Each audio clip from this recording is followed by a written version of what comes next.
તો તમે પણ મારી જેમ જ વિચારી રહ્યા છો કંઈક નવું સ્ટાર્ટઅપ કરવાનો, તો ચલો હું તમને આજ નવો આઈડિયા આપું કે નવું સ્ટાર્ટઅપ કરવું છે પણ કંઈક આઈડિયા જ નથી આવતો કે શેનું કરવું છે.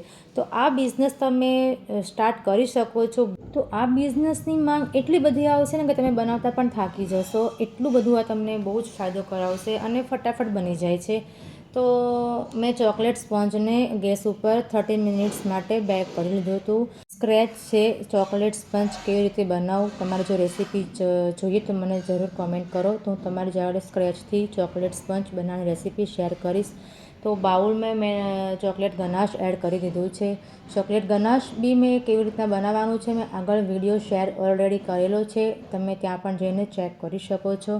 તો સ્પોન્જ ઠંડો થઈ જાય પછી એને 2 પાર્ટમાં ડિવાઈડ કરીને આપણે કટિંગ કરી લેવાનું છે અને બંને બાઉલમાં એક સ્પોન્જ એડ કરી દેવાનું છે. અને જો ગનાશ હતું એમાં થોડું પાણી એડ કરવાનું છે અને થોડું કોફી પાવડર આધી ટેબલ સ્પૂન જેટલો જ કોફી પાવડર એડ કરવાનો છે અને પાણીથી આપણે એને બ્રેડને શોકિંગ કરવાનું છે.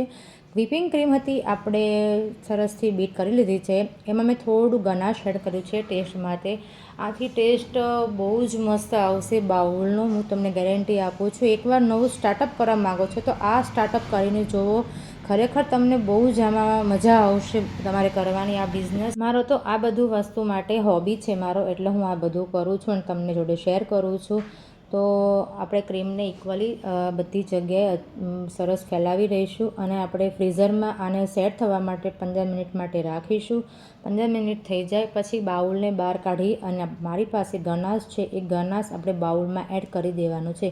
તો ગનાશને તમારે બહુ જ પતલું નથી કરવાનું, બસ એ ધ્યાન રાખવાનું છે. તમારે ઓવરનાઇટ ગનાશને ફ્રીજમાં મૂકી અને પછી બહાર કાઢીને થોડું કન્સિસ્ટન્સી એડજસ્ટ કરવા માટે તમારે એમાં થોડીક વ્હિપિંગ ક્રીમ છે યા પછી અમૂલની ક્રીમ છે કે પછી થોડુંક મિલ્ક પણ તમે એડ કરી શકો છો.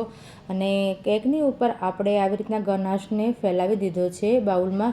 તો મારી પાસે વ્હાઈટ ગનાશ ઓલરેડી પહેલેથી પડેલું જ હતું, એને મેં પાઇપિંગ બેગમાં ફિલ કરી અને આવી રીતના ડિઝાઇન બનાવી લીધી છે રાઉન્ડમાં. આપણે તમારે ડિઝાઇન કંઈ બી આગળ પાછળ થાય તો ચાલે, આમાં કંઈ જ વાંધો નથી.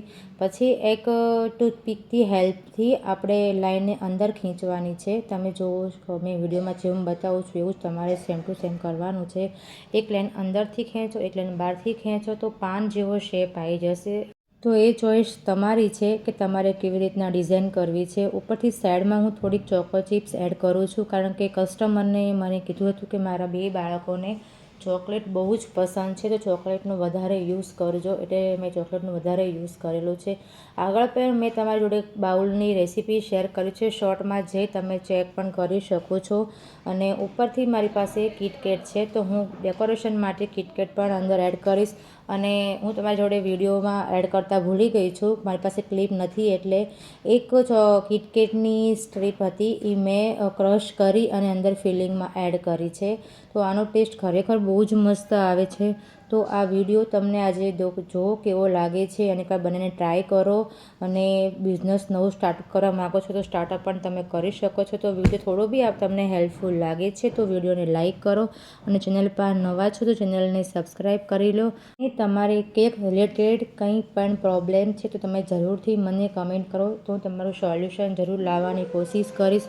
તો આ બાઉલ એટલું એટ્રેક્ટિવ હોય છે ને કે જોતાં જ મોઢામાં પાણી આવી જાય છે અને ખાવાનું મન થઈ જાય છે ફ્રેન્ડ્સ. તો વિડીયો થોડો પણ હેલ્પફુલ લાગે છે તો લાઇક કરજો, સબસ્ક્રાઈબ કરજો. તો ફરીથી મળીશું એક નવા વિડીયો સાથે.